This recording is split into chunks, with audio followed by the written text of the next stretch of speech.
Por venir. Un gusto. Bueno, el INDEC dice que una familia necesita 32.000 pesos para no ser pobre. A ver, contando 2 salarios mínimos en una familia, que serían 12.500 cada uno, me da 25.000 pesos. Estaríamos bastante por debajo de ese monto. Sí, absolutamente. La inflación y el deterioro en la generación de empleo hace que los ingresos de los hogares bajen, porque no hay posibilidad de sobre todo en las familias más humildes, ¿no?, de complementar el ingreso con las changas, y depende mucho de un programa social, la asignación universal por hijo, pero que son montos que están muy desactualizados respecto del costo de vida, que ya venía siendo un año difícil, sumado al lunes inmediatamente posterior a las elecciones, esa devaluación de casi el 30%, ya se está empezando a trasladar a precios y va a marcar para agosto, para septiembre y para octubre niveles de inflación muy altos, sobre todo en alimentos, que no está acompañado ni de la generación de puestos de trabajo, de reactivación de la economía, tampoco de un plan de contingencia, de emergencia para estos meses hasta que se avance en un cambio de modelo económico, que es en definitiva lo que votó la sociedad, pero estos meses deben el gobierno dar respuesta, ¿no?, dar medidas que pongan en reparo a los jubilados, sí, que no ha habido ningún anuncio, debiera haber un aumento de emergencia, le han quitado los remedios, tienen el impacto del incremento de los alimentos, y sobre los más chicos, que más allá de los 1.000 pesos por 2 meses de la asignación universal por hijo, debería aumentarse ya de manera incorporada al valor de la asignación, y por supuesto los programas de empleo, que es foco de un debate con la ministra de Desarrollo Social, con los funcionarios, apelando a que hoy estamos en un escenario que se ha complicado mucho, ¿no? ¿Las medidas económicas dan cierto alivio, sobre todo a los sectores más necesitados? Porque hay informes que dicen que en realidad el mayor beneficio lo van a tener la gente de clase media o clase media alta, teniendo en cuenta, por ejemplo, la reducción en la quita de ganancias o la reducción de los aportes patronales, y quienes menos tienen o no están dentro de un trabajo en blanco no van a obtener esos beneficios. Sí, sin duda nos afecta a todos los que vivimos del trabajo, ¿no?, de nuestro trabajo, del esfuerzo, pero hay una realidad, que el que tiene un empleo puede ir quizá teniendo un impacto, porque sin duda va a aumentar mucho la canasta básica, pero aquel que no tiene trabajo y que depende de las changas, la situación debiera mirarse con mucha mayor atención, porque es muy difícil incorporarse al mercado laboral cuando está todo parado, es muy difícil salir con la máquina de cortar pasto a los centros de los distritos a ofrecer laburo y que no haya las distintas tareas de trabajo en el hogar vinculado con la industria textil para trabajar con distintas empresas, está en un escenario muy parado, y todo eso fue producto de un debate que hemos tenido en los movimientos populares ayer en el Obelisco y en todo el país, preocupados y planteando una agenda que tiene que ver con respuestas del gobierno, ¿no? Ellos han generado esta devaluación y deberían acompañar las medidas, que nos parecen 3 elementos importantes. Una, el aumento para los jubilados de manera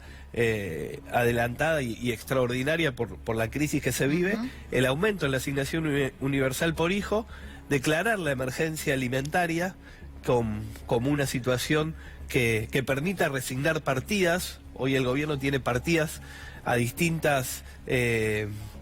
esferas de ministerios, debería poder, a través de la ley de emergencia alimentaria, quitar quizás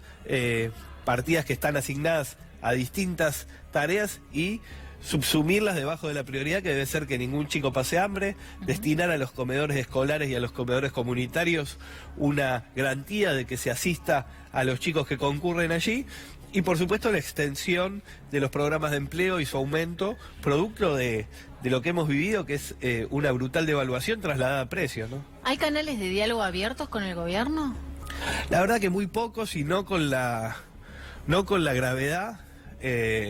que se vive hoy. No está acorde el diálogo que debería ser con la ministra, con funcionarios del más alto nivel y estableciendo una institucionalidad que permita discutir una agenda de emergencia, ¿no? El gobierno reaccionó muy mal a la devaluación, se enojó con la sociedad, hizo la vista gorda a la especulación que se vivió en los mercados en estos días. Recién, con las declaraciones de Alberto Fernández, llegó un grado de estabilidad. Ahora el gobierno debería actuar con mayor responsabilidad y los anuncios que hicieron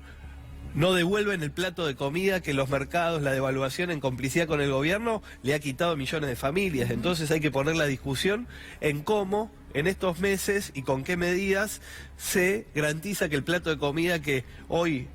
producto de la desidia y de la falta de capacidad del gobierno ha quitado a millones de familias, vuelva a tener la posibilidad de esos argentinos, argentinas poder alimentarse, poder llegar a diciembre que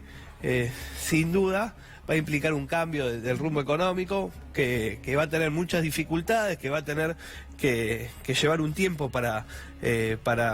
observarse los cambios de fondo, pero que sin duda va a marcar una esperanza distinta a la realidad de hoy, ¿no? Tenemos algunos datos, si te parece los compartimos, allí los vamos a ver en las placas. Tienen que ver con que en julio una familia tipo necesitó 31.934,44 pesos para superar el umbral de pobreza. Esto es, decíamos, la fuente, el propio INDEC, quien está dando esta cifra. Una familia tipo necesitó 12.773,78 para no caer en la indigencia. Obviamente estamos hablando de sin tener que alquilar, ¿no? Estas cifras. Solamente para comer y los servicios básicos. Sí, tampoco tiene el impacto de lo que hablábamos, de la devaluación del lunes, no el anterior, Pospaso, próximo claro, a las elecciones. Todo esto va a estar más grave. La pobreza va a crecer porque va a crecer la necesidad de ingresos para atender la canasta básica. El próximo 30 se va a discutir el aumento del salario mínimo, pero sin duda la monotonía en que se venía discutiendo el salario mínimo y la situación social marca un pico preocupante, porque esta devaluación se está trasladando a precios y eso exige mayores ingresos que no se garantizan por ningún lado, ni con el esfuerzo que hace muchísimas familias de salir a conseguir laburo, de hacer changas, de tratar de sobrevivir. La actividad no arranca, está absolutamente parada, entonces el Estado tiene que intervenir y tiene que profundizar la asistencia y las respuestas que hoy no tienen millones de familias, que se va a agravar estos números por producto de esta devaluación y del incremento de la inflación sobre alimentos, ¿no? Daniel, muchas gracias. Gracias a vos. Muy amable. Bueno, ayer en el Malva los principales referentes políticos estuvieron en un mismo escenario tratando de dar cuenta de que intentan ponerles paños fríos a la grieta, la famosa grieta que nos ha afectado en los últimos años.